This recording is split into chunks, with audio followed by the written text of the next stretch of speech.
Welcome to the RCAP USA Roundup, a podcast where we have real conversations affecting both cattle producers and beef consumers. We're your hosts, Jaden Moreland and Karina Jones. With that, let's get to today's episode.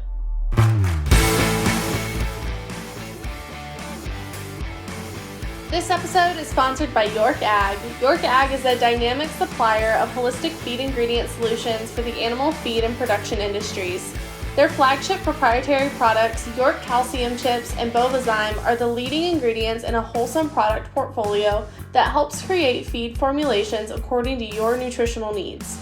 They're in relentless pursuit of innovative, dependable, and effective ingredient solutions, and their commitment to feed manufacturers, livestock consultants, and animal producers is to anticipate consumer trends while recommending functional products that deliver performance and profitability in an increasingly transparent marketplace.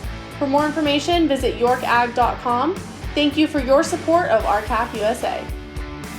On this episode, we sit down with Iowa State's Lee Schulz and discuss his work, his research into multiplant coordination in the beef industry, the processes of that research, and what he'd like to see in cattle market reforms. Okay, well, Lee, welcome to the RCAP USA Roundup, and thank you for taking time to join us today. Why don't we start with just a kind of a quick introduction, kind of give us like an elevator pitch and just tell us about yourself. All right, well, thank you for inviting me. So bit of what I do at Iowa State University. I'm an associate professor in the Department of Economics, and I serve as the statewide extension specialist on livestock economics and markets.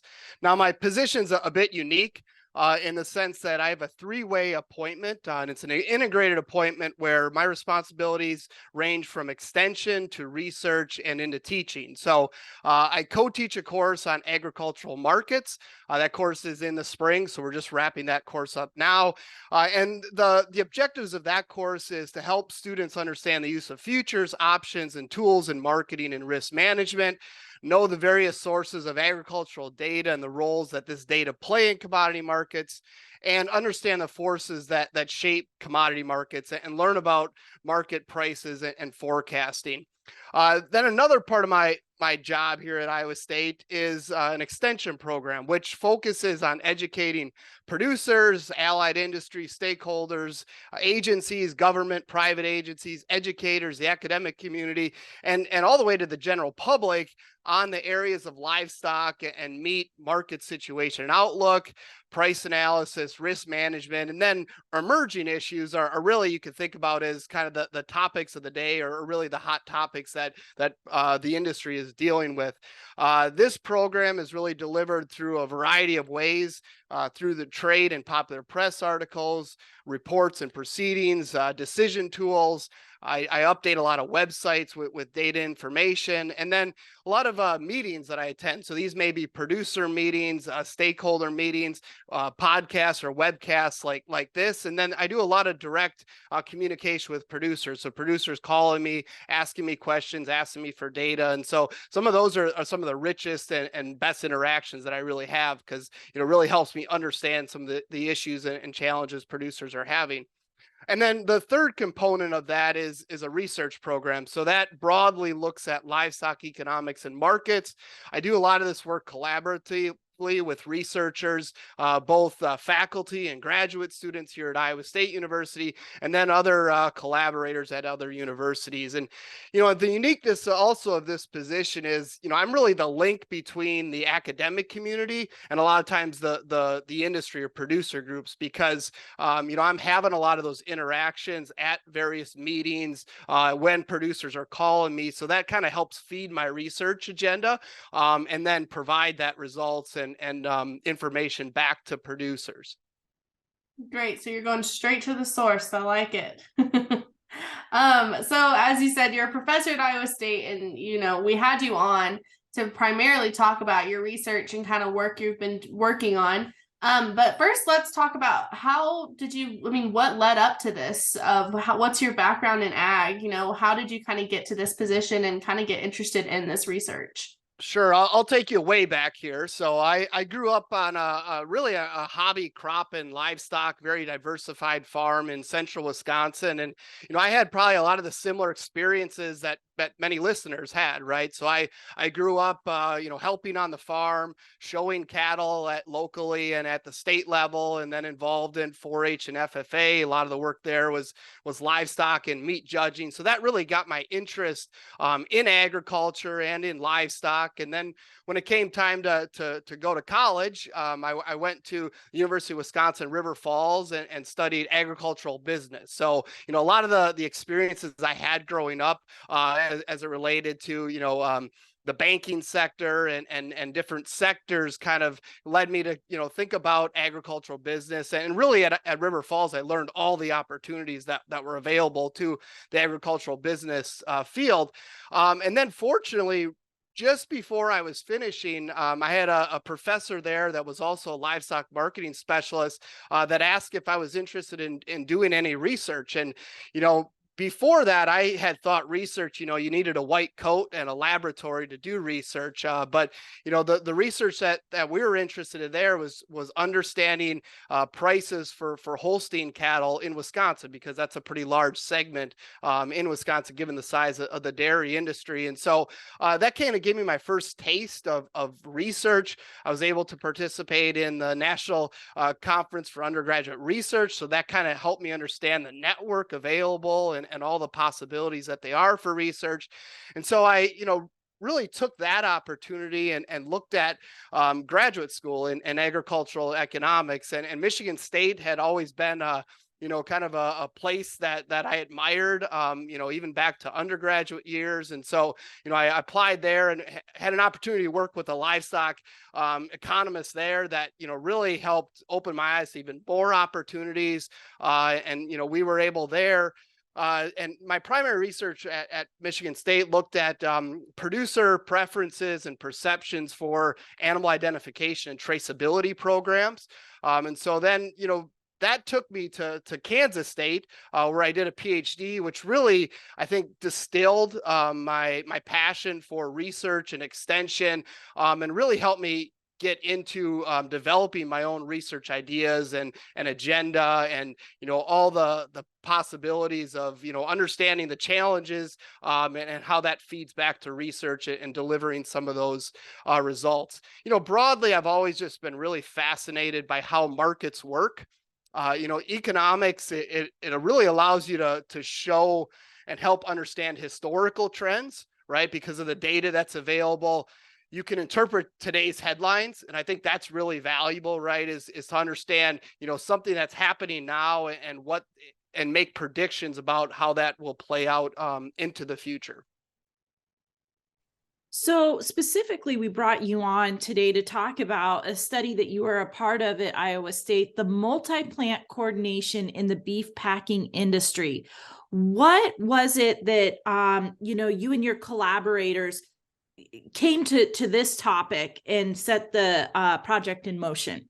Sure. And I'm going to take a bit of a step back to set this up, I think, because it'll help our listeners understand, what the context in which, we were looking at this and why this is important. So the term price spreads is very important, right? And it's important to this study and to this discussion. And so price spreads, sometimes they're referred to as marketing margins, but this is the difference between just two prices at different segments in the supply chain. And when you think about livestock or cattle to beef in this case, it's the cost of performing marketing functions that require to get those animals from live animals to the producer, from the producer to the consumer, right? So when we think about the farm to wholesale beef price spread, this includes the costs of slaughtering, processing, transporting, and packaging beef, and the profits of packers. And so there's a lot of different, costs that are categorized into these different price spreads.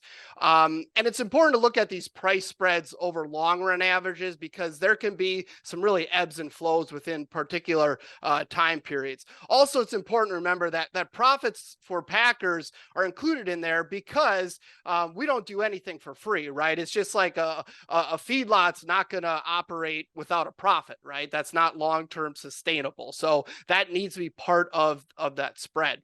Now, when we think about price spreads, sometimes they're mistakenly referred to as like a gross margin.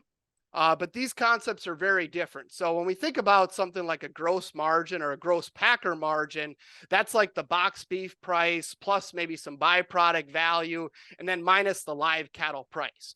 Now, a lot of times that's referred to in a dollars per head standpoint. And over the last several years, people have noted how large that value can be for various reasons. Now, first, I'd like to highlight that that's a net margin, right? We don't have data on the cost to operate a plant, both the fixed and variable costs. And even if we did, it's going to be really plant by plant specific. And noting net margins is really missing a big part of the picture, because just like it would be like telling a feedlot, well, your profitability is just what you're selling that fed cattle for minus what you paid for the feeder cattle. That's missing a lot of those costs, right? And so, it's important to make sure we're understanding what price spreads are really reflecting. It's reflecting those kind of long run costs of getting that live animal from producers, in this case, to a box beef or a value that packers are getting. Now, knowing that, as we look at these monthly price spreads of the upstream fed cattle price to the downstream box beef price, those have changed notably. So if we look back from January 2010 to August 2015, that average spread was about $34 per hundredweight. And that's according to USDA's Economic Research Service. You can actually go back to 1995 to 2015. It's about $30 per hundredweight for that spread. But then from late 2015 to the end of 2018, that price spread averaged $58 per head. Then it widened even more in 2019 to $84 per head. In 2020, it was $122 per hundredweight. Sorry, I think I said per head earlier. These are per hundredweight. And then 2021, it was $156 per hundredweight. In 2022, it's eased back a little bit to $91 per hundredweight for the year. Now, when we think about this price spread, this is going to reflect, again, those costs of doing business. So taking that animal from live to a box beef and those profits. Now, this data alone doesn't tell us if the increase since 2016 is because of higher costs or because of higher profits or both, right? So we don't know anything up until now, just looking at that data. Now, importantly, some research that I've done, including another paper that I was a co-author of, showed that these wider price spreads after a fire in 2019 at a packing plant, and in 2022 after COVID-induced packing plant disruptions. So those spreads really widened, right? And they were very notable in the media and shared throughout. That those are very much in line with perfect competition in the marketplace. Now, that may seem a little paradoxical to some, right? But it's easily explained when you think about the bottleneck in beef processing. So if you have reduction in capacity, so if you have closure of packing plants or packing plants that are not able to operate at full capacity, you have less demand for cattle, right? And with less demand for cattle, that means lower cattle prices, right? But at the same time, you had the same demand for beef and you had less beef being produced, right? So that increased box beef prices, increased retail prices. So that's the reason for those spreads that temporarily really widened, right? If you graph those spreads. Now, I'm about to get to where our paper comes into this discussion here. Remember, I told you those spreads really date back to late 2015 and early 2016 when those spreads really started to widen, right? And so you look at 2016 on, you look at 2021, 2022, and 2023, where they have persisted rather wide, suggests something other than these external market conditions, and shocks could be at work that's widened these spreads. All right, so this is where our study comes into play here.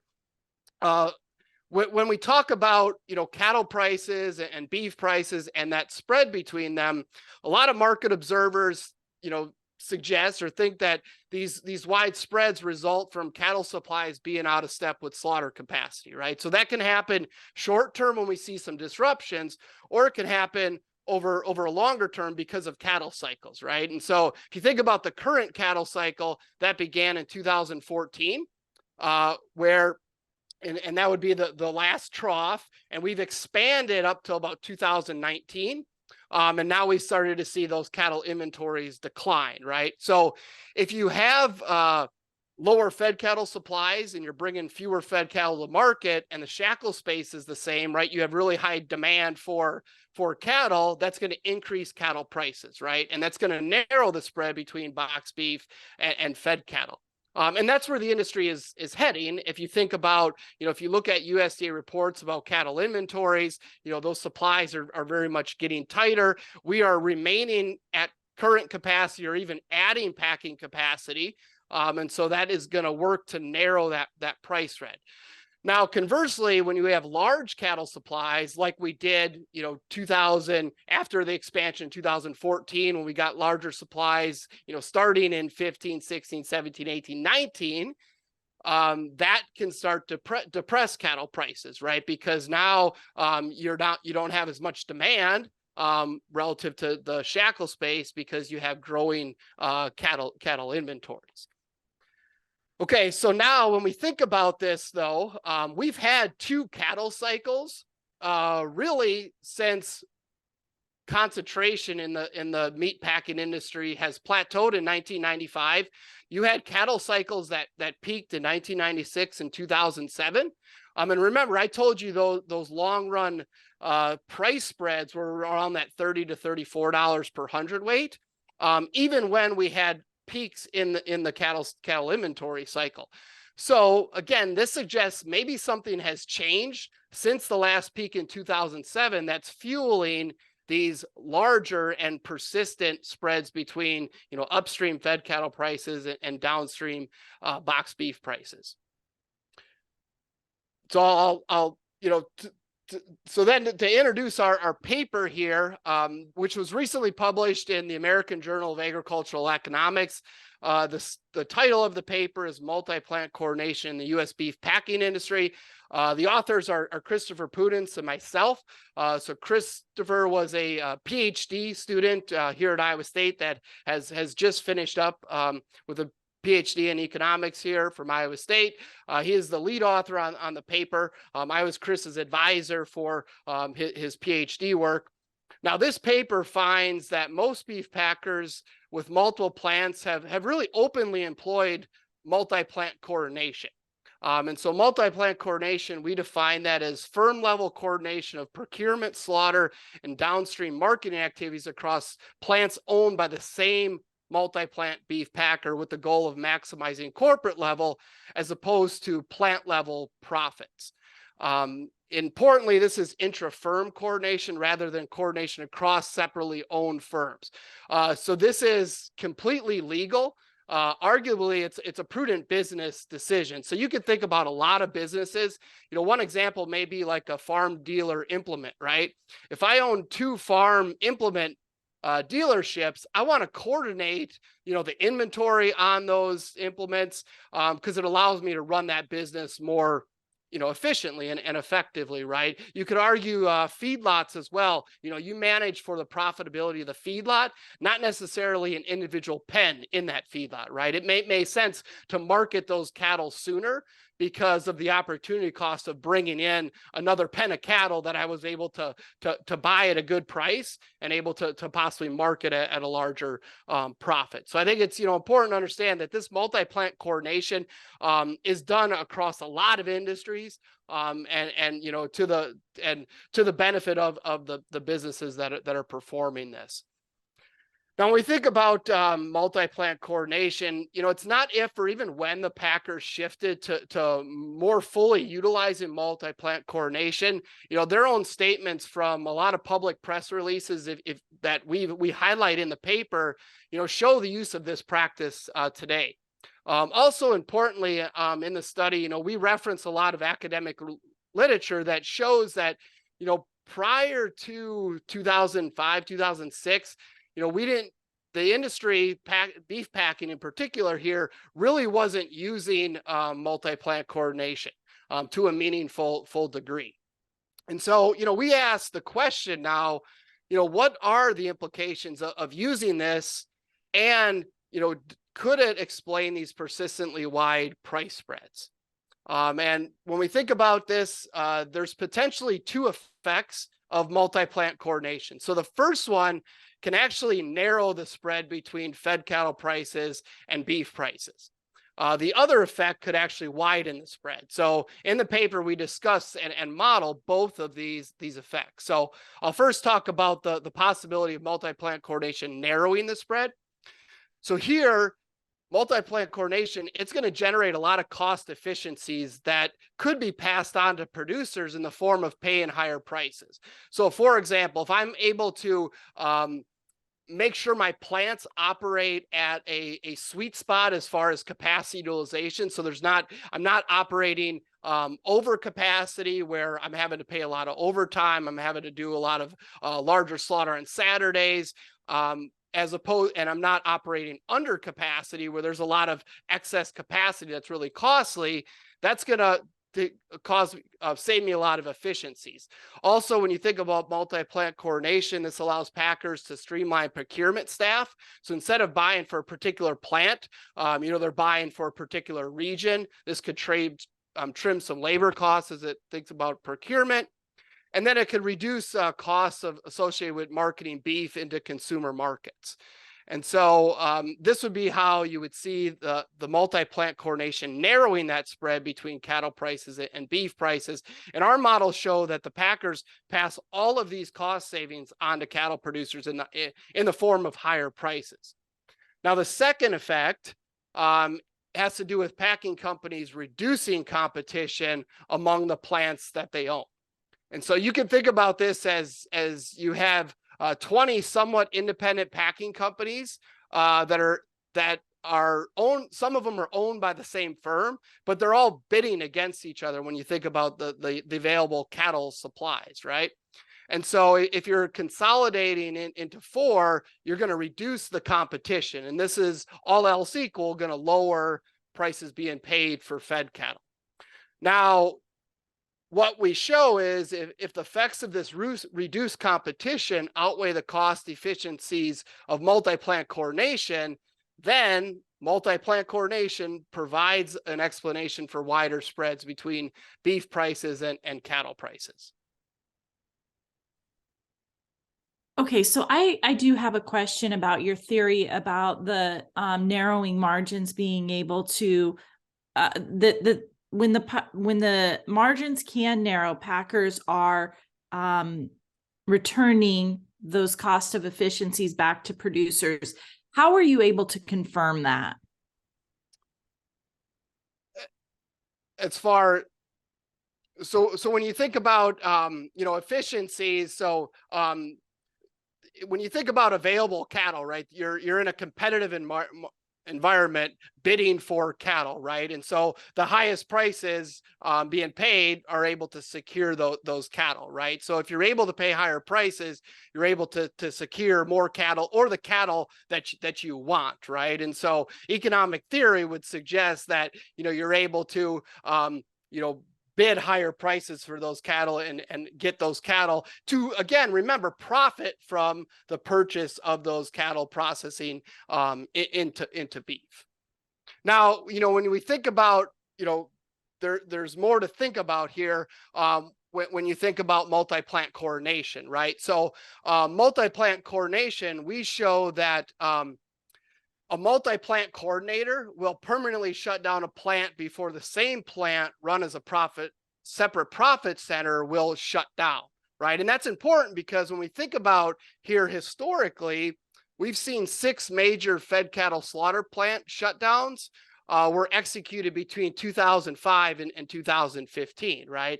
And the one here in Iowa was the plant in Denison, Iowa, right? And so, that was, I started here in 2012. So that was, again, a big announcement and potential impact on Iowa cattle producers. Now, when we think about excess shackle space is expensive. So, these plant shutdowns were, again, very prudent at the time decisions because you had this excess capacity. But that said, that you've trimmed this capacity, that's contributed to the situation we have now, right? Where really, we've operated at a system where we've dealt with some capacity issues. We're at or near capacity, right? And that's caused some issues. The COVID disruptions would be one example of that. Now, when you think about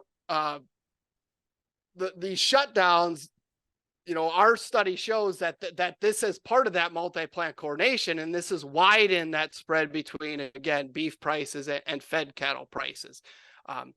The other part, I'll kind of end with this of summarizing kind of our main results of the study is that, we demonstrate that adding a strategically located packing plant owned by an entrant firm, so it's not one of a current multi-plant firm, this can potentially narrow the price spread. So, as we talk about initiatives to add independently owned packing plants, this could potentially narrow that spread between box beef prices and fed cattle prices. Now, importantly, there's a lot of details here. So strategically located, means that likely it's where a plant that was shut down once was located or close to where that plant was located. Also, it's very important to understand that there is economies of size when you think about packing capacity, right? So the entrant packers would have to be able to compete from a cost standpoint or a value standpoint, without subsidies to be competitive in this market, right? So again, I think this is shows the impacts that are possible. Now, as we think about going forward, some of it's to be determined, right, as we watch the market play out, and then as well as we can talk about this. Future work would look at more of the data, and I think, Karina, that gets back to your point of how do we know that packers pass those prices, those cost savings onto producers in the form of higher prices, right? In our model, we show that, right? And there's economic theory and literature that we can show to show that, but what we would need the data then to help confirm that, especially when we look at the current market.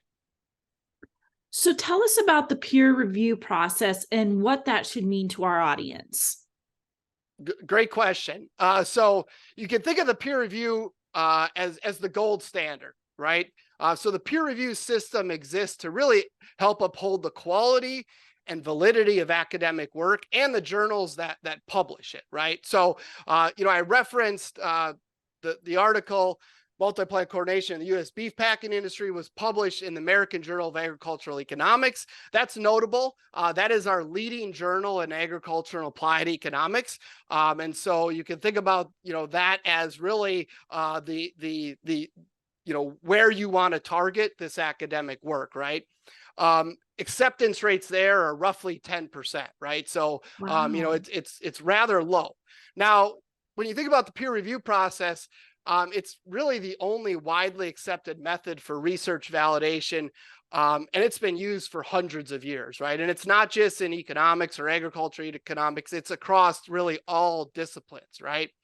And that process starts once you've submitted a paper to a journal, right? And, I always warn people, academia, we move much more slowly than industry does, right? And so, when you think about, we submitted, this paper and it takes over a year before it's accepted and published, right? So once you submit the paper, an editor is going to assess the paper for scope, originality, and merit, and they may desk reject the paper, right? But fortunately, our paper made it through that process. And then the editor is going to invite individuals to be reviewers of that, independent reviewers of that research. And usually they're going to secure 2. It could be more reviewers of that. And those potential reviewers are going to be experts in the field, right? And so they're going to be ones that have either published in this area before or have a lot of knowledge in the area and really can, again, validate, what the research is showing. And so if once those reviewers accept, then the paper is going to go out for review. And Here the reviewers are going to likely read the paper multiple times. So the first time they're just going to read it to, see if there's any major problems and there's any reason to really reject the paper without any further work. If they think it's kind of past that hurdle, then they're going to read the paper several more times and really build a detailed point-by-point review of the paper that can give them a reason to suggest an acceptance or a revise or resubmit or a rejection of the paper. Right. And realizing that I'm both an author in the case we're talking about here, but I've been a reviewer on a lot of papers as well. So, this is a big service responsibility of people in the profession, right? Because we're both producing academic work, but we're also reviewing that academic work. Now, when that all those reviews have been done by external reviewers, the editor is going to take all them and the editor is going to make a decision kind of based on those reviewers. Now, sometimes a reviewer, there may be a disagreeing opinion. And so then maybe even a third review or an associate editor is going to come in and kind of be the tiebreaker. Now, a lot of times, papers are either rejected or there's a revise and resubmit. And that's the case of our papers. It got a revise and resubmit with a laundry list of comments, questions, suggestions that could be made. And so, there's the case where, we work through all of those revisions, revised the paper, provided point by point, revisions to the reviewers so they could understand what we did. And then we submitted that revised paper and those revision comments back to the editor and the reviewers. It actually went through a little bit more of a revision because that can be a multi-step process before it was finally accepted. And so, once it's accepted, it goes through the whole publication process and then, eventually appears online and then eventually in an issue of an academic journal. So what were some of the most notable revisions that you were asked to make from that first submission to getting it submitted in the journal? Yeah, that's a great question. I think when you think about, some of the revisions, a lot of it, is just clarification, right? Because I can think about this as, when you're a researcher working on a topic, you kind of really, you maybe understand a lot of the terminology or a lot of things that are you maybe take for granted a little bit. So there's a lot of revisions that relate to, just helping readers that may be experts, but not exactly in that field, understand your research, right? Because that's what research is about. It's kind of building that line of research. So it's hopefully now someone can take our results and our paper and extend that, right? Or use that in their application. As it relates to, I think this study, probably the biggest revision we had was, including the different ways that cattle are sold, right? So, we kind of, in our first issue or first submission of the paper, we kind of assumed that we had a weighted average price. So it was kind of you can think about it as the weighted average price, but we don't know. But we know when we sell cattle, some cattle are sold negotiated, some cattle are sold formula, some cattle are sold forward contract, and some cattle are sold negotiated grit.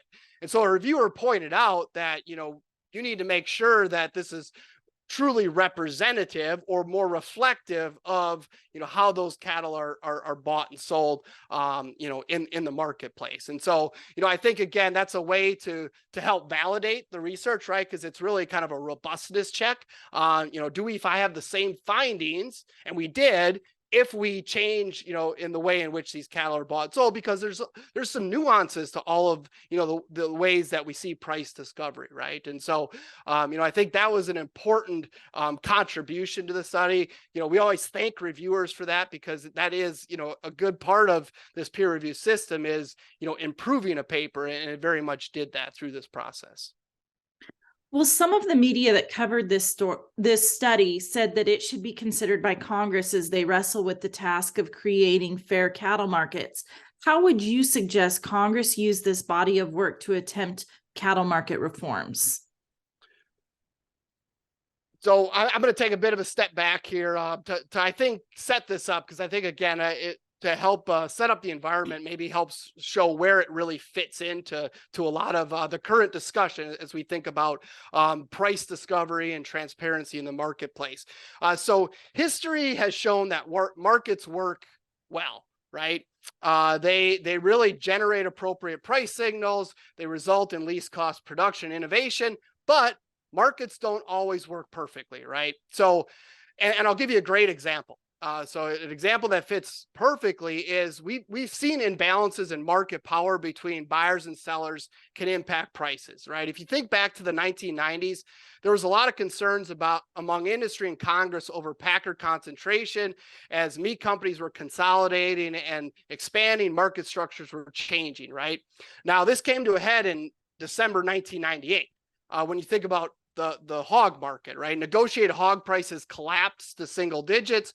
Formula contract prices did not decline nearly as much. So that had people, for good reasons, asking why, right? Why are we seeing producers receive different prices for effectively the same commodity? Now that commodity is being discovered in different ways. So you think about industry participants, and this goes from producers to stakeholders to government, really believe that a free flow of complete market information could reduce these adverse price impacts of market power imbalances, right? So they urged Congress to act. Congress did. And what came out of that is Livestock Mandatory Reporting Act of 1999, right? And so that helped us establish a program that provides information regarding the marketing of cattle, other commodities like swine, lamb, and then the beef products or the wholesale products that are coming from those products, right? It improves our price and supply forecast or price and reporting services. That's the data we all use, right? It helps encourage competition in the marketplace, because if we know what prices are, right, that evens the playing field across both buyers and sellers. And what we've gotten out of this is 27 daily, 28 weekly, 18 monthly, and 6 annual cattle reports. Now, remember, I told you, markets work, but maybe they don't work perfectly, right? So since the establishment of LMR, USDA has worked with industry to refine the overall effectiveness of this program, right? And I'll give you one example, or one case here is the formula category that USDA reports is a catch-all category, right? It includes fed cattle purchases not categorized as negotiated forward contract or negotiated grid. And it represents a lot of fed cattle quality, different specifications. And when you look at a price report for formula prices, they're really wide, right? So the price range, you're seeing really wide price range. And again, you're having people ask why, right? If I'm a producer that's getting a price at the lower end versus I know some producers are getting price at the higher end, I want to know why, right? And those are important questions to ask. So USDA, responding to those requests, started publishing a formula-based price cattle report that provides some additional prices into these formula cattle trades. They have a price distribution report, but again, and sometimes all the information you would like in those reports are not available. And one main reason is confidentiality, right? And so there is some confidentiality restrictions that prevent releasing all of the information that's coming into USDA. Now, most recently, USDA, as part of the Consolidated Appropriations Act of 2022, created the Cattle Contracts Library pilot program, right? So again, we're adding to this market transparency to hopefully help improve price discovery and enhance these price signals to producers and industry players here. Now, when we think about so I'm moving towards your question, and sometimes it takes me a little bit to get there. Importantly, cattle producers should and will be the ones that are deciding what policies to pursue and how that will affect how the industry functions, right? So importantly, this study, nor if you look at any of my existing research, does not say what policies should or should not be promoted. I think that's for the place of industry participants, right? Because they're the ones being affected by these policies. Now, I view my job in academia is to make sure everyone involved understands the implications and consequences, some of those intended, unintended, of alternative policies being considered, right? And sometimes this research can be popular or unpopular, right? But I think that's the role of research, and I think that's where, if we think about this multi-plant coordination study, fits in. So we know that multi-plant coordination does not alone explain these wide price spreads, right? The cattle cycle is alive and well, right? There's other issues. There is when we think about concentration, when we think about the ways fed cattle are being transacted, when you think about geography and transportation costs, all of those factors are impacting prices for cattle and beef, right? But up until now, multi-plant coordination was not considered as one of those very salient features of the fed cattle market. And so I think, going forward, we need to take multi-plant coordination into consideration when we think about the structure, conduct, and performance of the beef packing industry. When we think about multi-plant coordination, that makes the level of concentration in the beef packing industry a less reliable measure of market competitiveness than it used to be, right? Because I already showed with you that second impact of multi-plant coordination is reduced competition, right? So even if we don't see concentration levels change as we typically measure them, and you have more multi-plant coordination, that's going to reduce the competition in that sense. And so I think when you think about studies that have looked at concentration market power, they need to consider this multi-plant coordination. So any research going forward should take that into consideration. The other part is, as we think about these proposed policies that possibly would mandate certain levels of negotiated trade in fed cattle, there's been various policies, again, suggested by various groups involved in there. Again, as an academic, I think it's our job to respond to, what could happen with some of those policies. As it relates to multi-plant coordination, this is very important because this would need to be taken into consideration, because multi-plant firms would have increased flexibility in the implementation of such a policy, right? Because if that policy was regulated at the national versus regional versus firm versus plant level, that has different implications of how a multi-plant packer versus a packer with a single plant may operate in that scenario. So, I think a big part of this research is showing the possible impacts and why we need to take this business practice into consideration. So the cattle market, as we all know, is always evolving. So where does that leave this study? Is there more to come on this subject, or what's your upcoming plans?